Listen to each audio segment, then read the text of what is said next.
یعنی گھر میں اخلاق وہ ہو، راستے میں اخلاق وہ ہو، بزنس میں رفتار وہ ہو جو وہی جو اہل بیت نے چاہا۔ فرمایا جب وجود مکمل ایسا بن جاتا ہے تو امام زمانہ کا دل خوش ہوتا ہے۔ آج مومنین سے ایک سوال کروں گا کہ جب شب 15 شعبان آتی ہے، آپ ایک خط لکھتے ہیں امام زمانہ کو، کیا سال میں اپنے محبوب کو ایک خط لکھا جاتا ہے؟ ہاں؟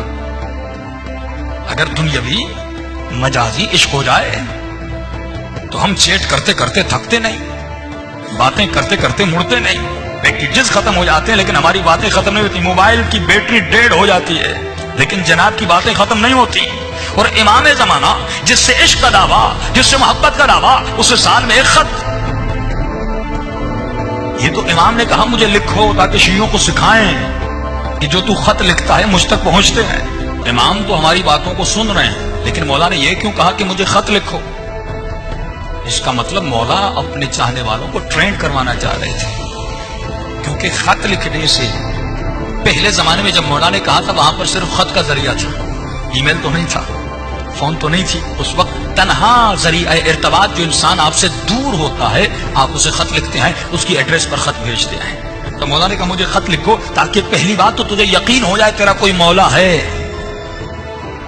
جو تمہارے خطوط کو پڑھتا ہے، جو تمہارے خط کو دیکھتا ہے، تاکہ یقین ہو فزیکلی ایک ارتباط ہو تمہارا امام زمانہ کے ساتھ۔ کیونکہ آپ کبھی ایسے انسان کو خط نہیں لکھتے جس کا وجود ہی نہ ہو، جو مر چکا ہو اس کو کبھی خط نہیں لکھا جاتا۔ خط اسے لکھا جاتا ہے جو زندہ ہو، خط اسے لکھا جاتا ہے جو آپ کا خط پڑھے۔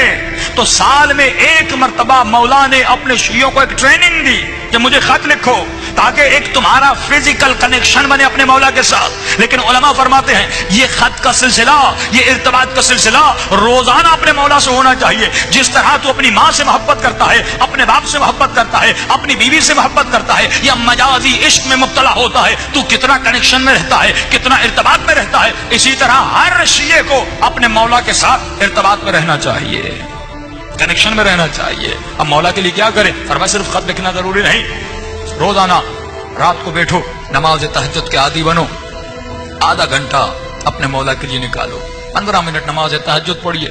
دیکھیے صبح کی نماز کے لیے تو ویسے اٹھتے ہیں، آدھا گھنٹہ پہلے اٹھ جائیے، لیکن یہ شیطان کتنا ملعون ہے، ہمیں آدھا گھنٹہ عبادت کرنے نہیں دیتا۔ تو آپ کبھی سوچئے جو شیطان اتنی عظیم ترین عبادت سے روک رہا ہے، یقیناً اس عبادت کا مرتبہ بہت بڑا ہوگا، تبھی وہ پوری طاقت لگا دیتا ہے، اس عبادت سے روکتا ہے۔ علماء فرماتے ہیں کہ اگر یہ قرآن کی آیتیں یا رات